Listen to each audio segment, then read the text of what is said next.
Ugh, I don't want to have to make friends. Come on, Dad, who are you going to party with when I go off to school? But I don't want to have to do pleasantries, Dad.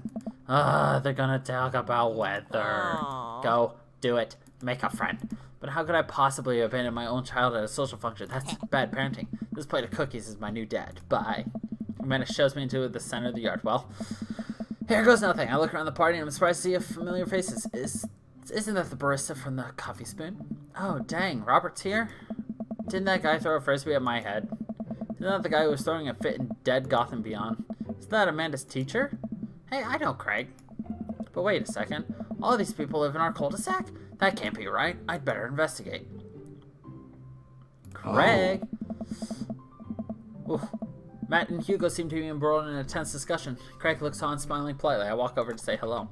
Well, I don't think it's fair to try and compare two art movements like that. Periods in art only exist because they're a unique byproduct of the social and political climate of the time and place. And to try to take something like, say, the Rococo period and compare it to postmodernism in America, you're completely disregarding context in which the work of art is created. Matt and Hugo seem to be so busy talking that they don't notice me. Craig leans in. Dude, I have no idea what's happening. Let's talk to Craig. I turn my attention to Craig, who seems a little more attentive to my existence. How'd resistance training go the other day? Great. Little River here is a great cheerleader, aren't you, tiny bro? Craig grabs River's arm and waves them around. You can do it, Dad. I'm so proud of you. I'm sorry for pooping on you. She must be a handful at that age. Oh, they always are. Hey. But it's so worth it. Craig grabs River's arms again and waves them around. Also, I'm sorry for throwing up on you, Dad. How are you settling in? There's still a few odds and ends to take care of before I can really call myself settled. But I think we can upgrade the situation to livable. I did livable throughout the entirety of college. Yeah, my goal is for Amanda to live that sort of life. Live the sort of life that didn't involve eating spoonfuls of ranch dressing as a plate cleanser between different types of pizza. She still does, though. Hey, she takes after her dad. Dad, how are you liking the neighborhood? It's pretty nice. Everybody's been super friendly. Seems like your daughter's fitting in just fine. Matt points across the yard where Amanda, Daisy, and another young girl are playing. They're all sitting cross-legged in the grass, picking weeds and weaving them into little flower crowns. It's pretty adorable. Little girl I don't recognize jogs over. What is it, sweetheart? It's a flower crown. I thought you'd look cute in it. Well, there's only one way to find out. Matt takes the flower crown and places it on top of his head. Am I cool now? Girl stares at him, thinking it over. Nope. But you're slightly less uncool than you were before you put it on. Hey, Dan, this is my daughter. Hello. I'm Carmencita. Where in the world is Carmencita? Amanda comes over with Daisy in tow. Dad, look, I'm making friends. Are you making friends? You better be making friends. Yeah, actually, Amanda, you remember the cool barista from Coffee Shop and my college friend and your teacher. Oh, hi, Mr. Vega. I didn't realize we were neighbors. Hey, up. You still gonna get me that overdue term paper? Great seeing you. Amanda finger guns her way out of the conversation like a champ. She learned the finger gun move from me.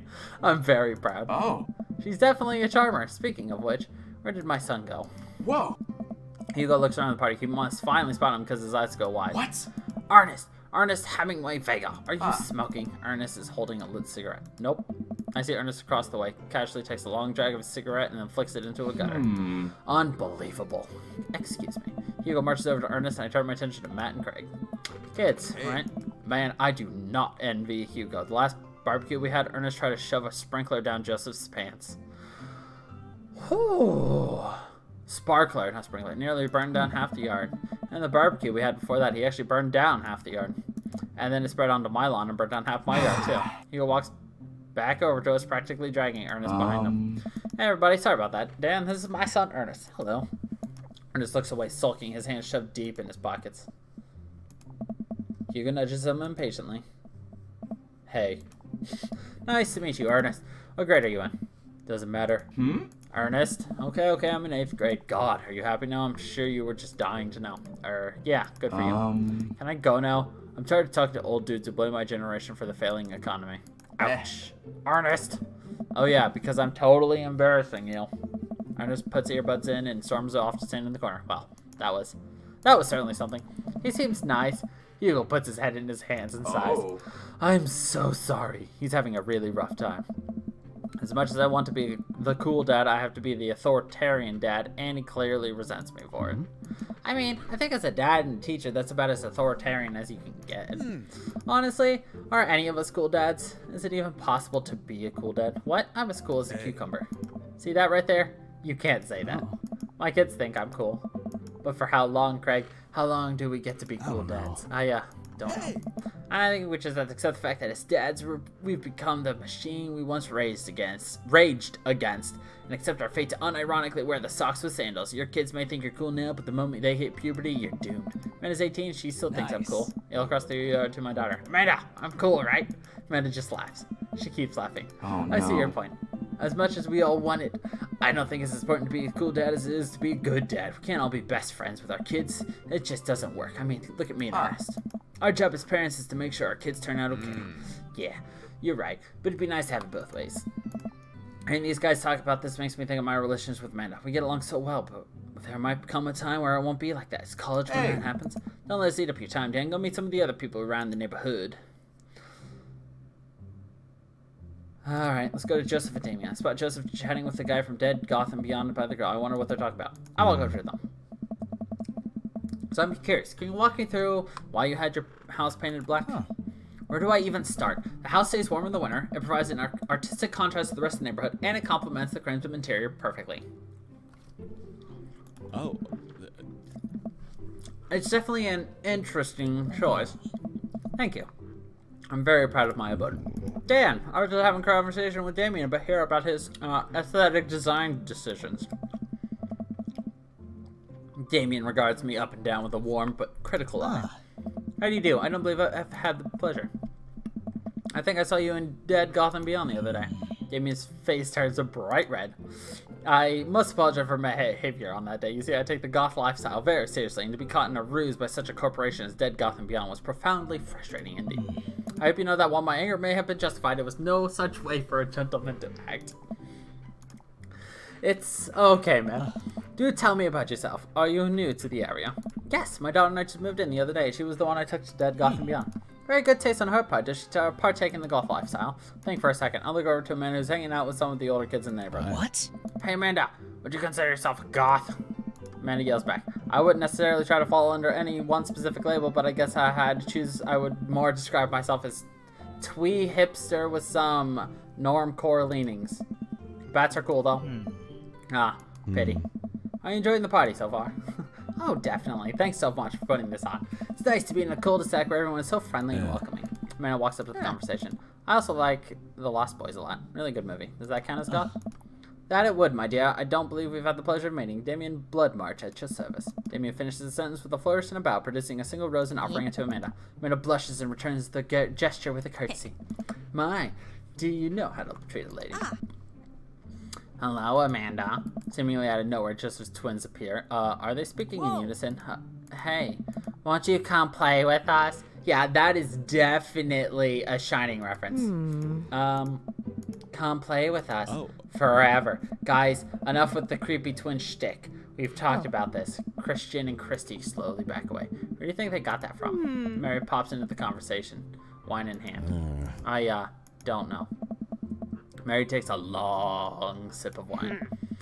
I think I might have taped over VeggieTale VHS with The Shining. Who knows? She takes another sip of her wine. Where's Krish? Wasn't he with you? You had him a moment ago. He's probably stuffing dirt in his mouth. He'll be alright. Toddlers are pretty resilient. Mary tips her glass to me. Hey, my first time to the rodeo. It's my fourth. I have squeezed 4 little... Sweetheart, would you do me a favor and please find Krish? That would be great. I'm sure he's fine. Mary. Okay, jeez.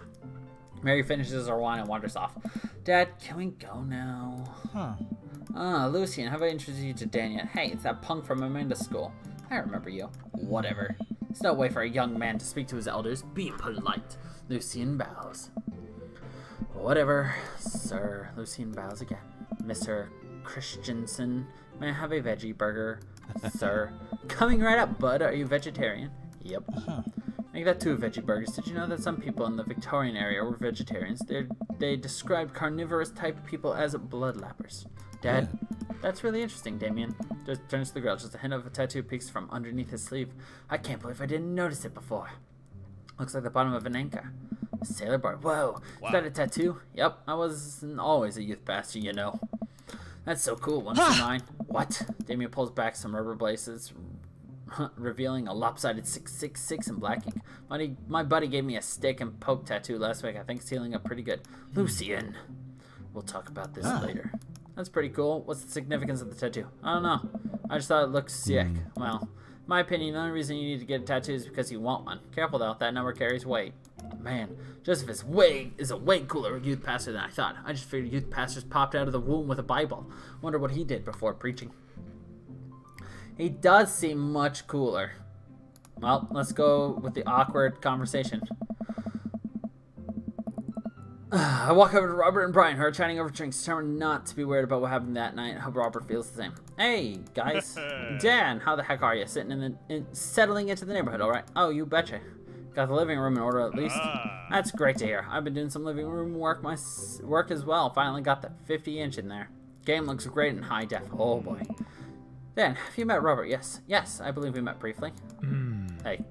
Robert takes a long sip of whiskey. Robert robotically extends a hand. I shake it as he stares unblinkingly into my eyes. Oh god, what does it mean? How's it going? It's good. Robert focuses on the whiskey he's holding.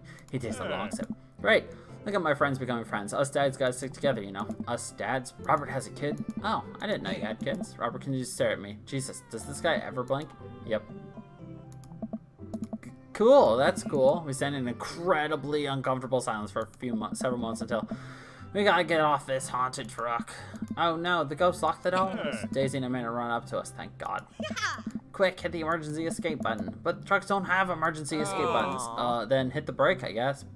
And then we'll get out of the truck. The imaginary truck. Anyway, we're safe from the ghosts. But how will we ever survive this Arctic tundra? Daisy, you might have to eat me. Are you prepared to do that? I'm prepared to do anything to survive. That's cold-blooded. I like that. Although I'm not sure I have the materials required to properly cook you. Wait a second. Are you guys playing Long Haul Ice Road Paranormal Ghost Truckers? Yeah.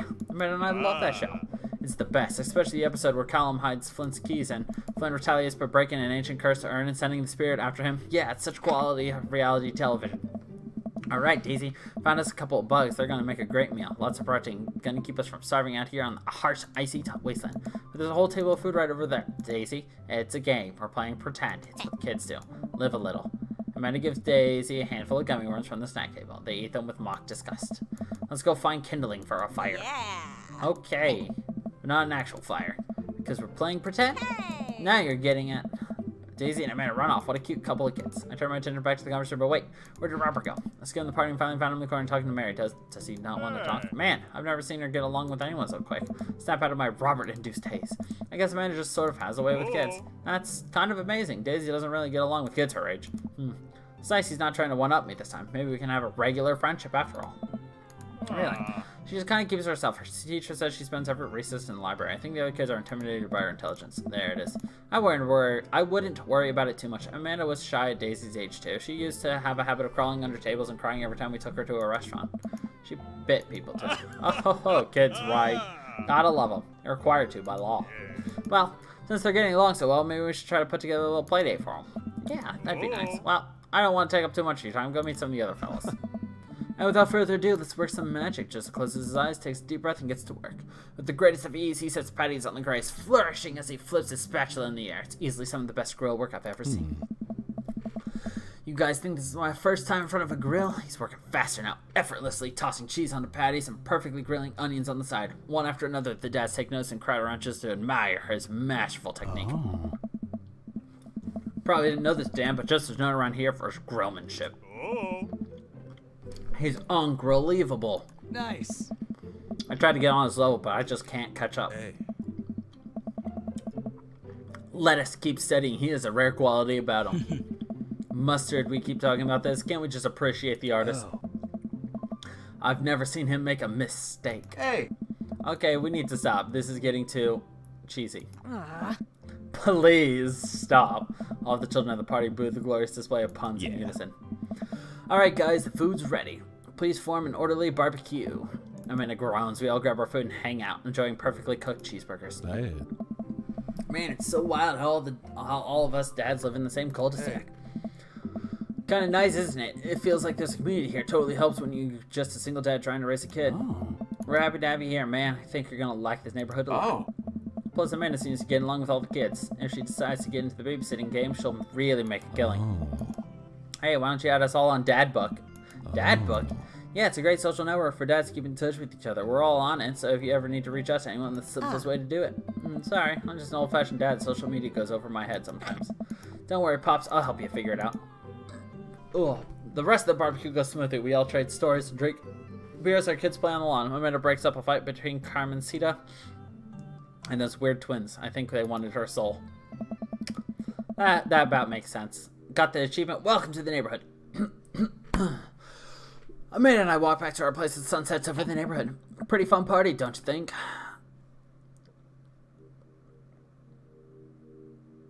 Wish I could have been playing a paranormal ice road truckers. You and Daisy seem like you're having a way better time than I was. Because we were. Well, hey, at least you met some other cool dads. You should hit them up on Dad Book. Maybe I will, if I ever figure out how social media works. I have a good feeling about this place. Me too, Dad. Use your hips when something. Amanda and I arrive home with the remnants of our veggie plate. Seems like nobody was really into the cauliflower.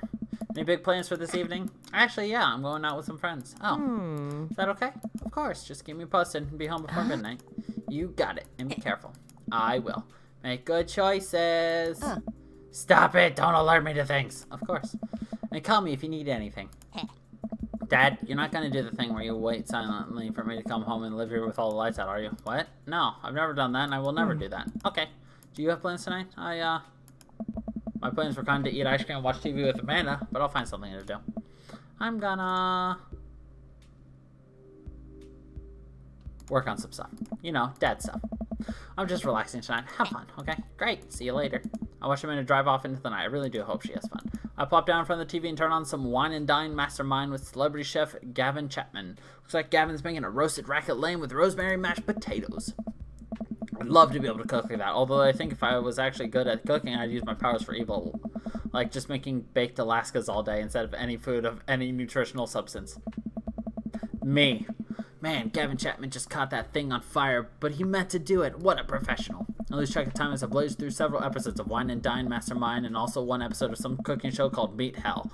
Not even sure what that one was about. It was just a lot of yelling. I glance at my watch. Man, it's almost midnight. I should check in with Amanda. I send a text. Hey, kiddo, you good? I wander in the kitchen as I wait for a reply. Amanda's phone is almost always in her hand, so I'm sure she'll respond soon. Unless she's driving home now, in which case I hope she doesn't respond soon, because I definitely taught her better than to text and drive. I reach in the freezer and grab an ice cream sandwich. It's a little late for this, but I think I earned it after a long day of socializing. Check my watch again, and then my phone. Nothing yet. Okay, see, now I'm worried. Do I call her? Do I call the cops? No, it's too soon for that. I'll just send her a gentle reminder text. What's up? Half an hour passes. Now I'm really worried. The episode of Gavin Chapman's Meat Hell oh my god, I don't even know that word. Not helping my anxiety, but possibly exasperating it with all the yelling, so I keep pacing around the house waiting for it to come back. Why didn't I find out where she was going? Who is she even with? Why don't I know any of her friends' phone numbers? Why don't I know any of her friends' full names? Who is Emma P? I decided to send her another text. Amanda, please text me and let me know you're okay. I can't help but think of all the awful things that could have happened to her. Oh, thank God it's her. Amanda opens the door, shuffles in. Finally, she's back home. I'm glad she's okay. So, sweetie, thank God you're safe. Yeah. But now that I know she's okay, I'm really mad. Why didn't you answer my text? Amanda pulls her phone out of her pocket. Oh, whoops. Guess I didn't see those. She starts to walk to her room. Amanda Ann. Whoa, we're pulling out the middle name now. Amanda, you came home an hour and a half after your curfew, and you didn't respond to any of my texts. You really freaked me out. I was about to call the cops. Dad, you're seriously overreacting. You're not going to be like this when I go off to school, are you? I have a right to be concerned. You are my only daughter. Well, I can't give you a play-by-play of everything I do all the time. I'm 18. You shouldn't even be giving me a curfew in the first place. I sit down on the couch and put my head in my hands. I feel very tired all of a sudden. You really scared me. Just please don't do that again. All right. I'm going to bed now. Amanda closes the door to her room and I head to mine. Jeez. As I'm falling asleep, one thing she said keeps echoing in my mind. You're not going to be like this when I go off to school, are you? I definitely didn't sleep well last night. I brewed some strong coffee and make some scrambled eggs for Amanda as a peace offering. She eventually wanders into the kitchen. Hey, I thought about what you said last night. I should have texted you. Said I was going to do it and I didn't. I honestly just didn't even think about it. I'm really sorry, Pops. I won't do it again. Well,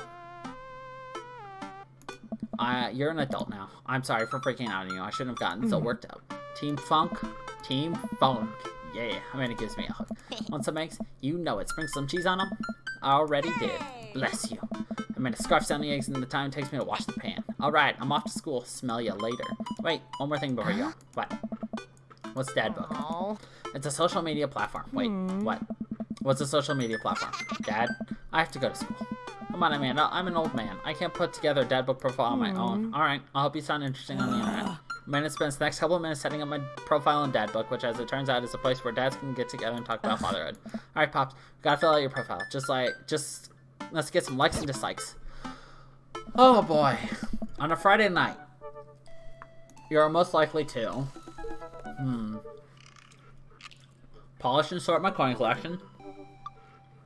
Netflix and grill baby. Fall asleep watching the History Channel. Torment my children with bad puns. Sink into blissful oblivion.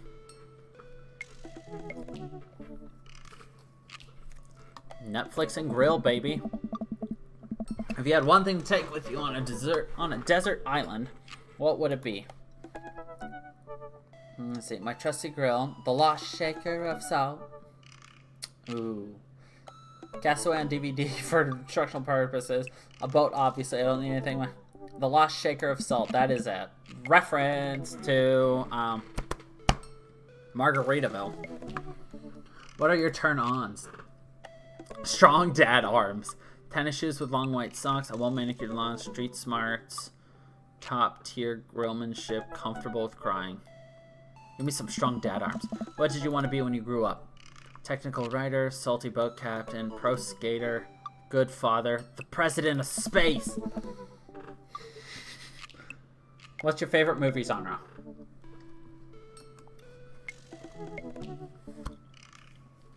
War documentaries, Sean Connery's entire filmography, anything on Laserdisc, rom-coms, whatever will make me cry, old comedies that haven't aged well.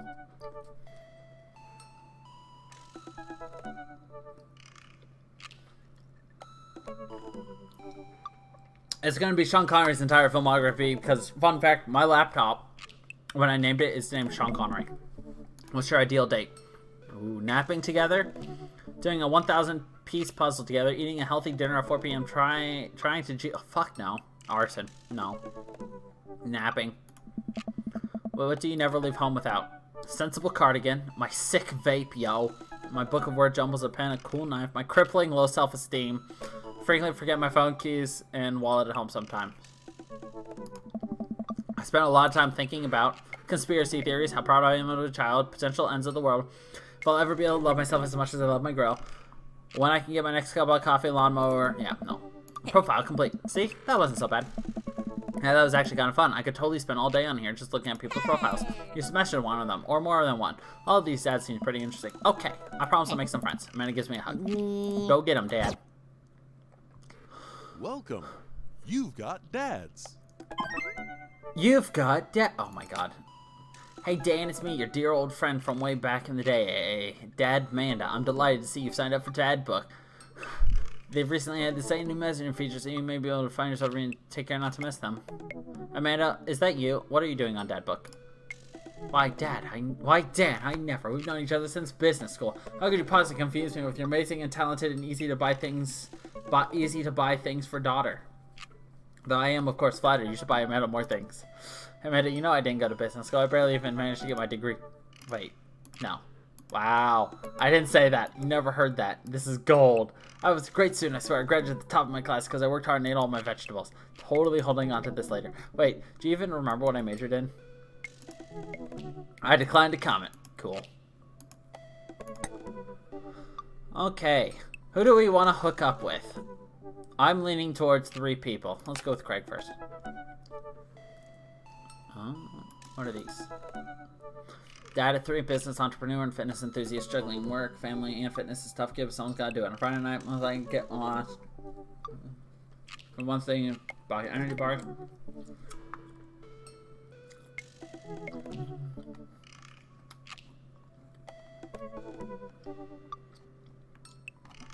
Alright, I'll read them. On Friday night, you're most likely to get one last good cardio session in. If you had one thing to take with you onto a desert island, what would it be? A box of energy bars. What are your turn-ons? A sub 6-minute mile. What did you want to be when you grew up? Beer pong world champion. What's your favorite movie genre? Buddy cop movies forever. What's your ideal date? Scaling a huge dangerous mountain for fun. Jesus Christ. What do you never leave home without? An extra tube of energy gel. I spent a lot of time thinking about my mile time. Used to be so good. What happened? Have I peaked? This message, our bro. Never give up. Never remember. Good dad tip.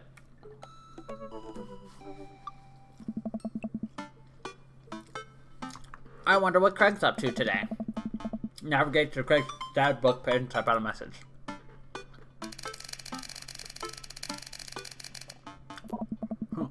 Hey bro, or should I say neighbor, let's catch up like old times. A couple of moments pass before I hear a ding on the computer. It's a message from Craig. That was quick. Bro, my man, let's definitely hang soon. Might be a little different from our old weekend-long benders, but it'll still be fun. I'll take it for a moment. This could be a fun opportunity to see my old buddy in his new element. I exchanged a couple more messages before he logs off to prep for the game. Or I should see if Amanda wants to join me. I walk over to Amanda's room and knock on the door. Yo, Amanda Panda. Huh. Open the door, find Amanda sitting cross-legged on the floor, surrounded by magazines and newspaper clippings. She seems to be making some sort of art piece, but her eyes are a little puffy, almost as if she'd been crying. Hey, are you alright? I'm fine. Yeah, I'm fine. I just got sad because I realized that dogs are too often killed in movies to elicit emotional reactions from the audience instead of being given the respect that they deserve. It's not right. Dogs deserve. Every time a dog gets introduced in a movie, I get nervous because 9 times out of 10, that dog is going to die by the end. I can watch a movie where people die and be unfazed, but the moment a dog dies, I'm out. Gosh.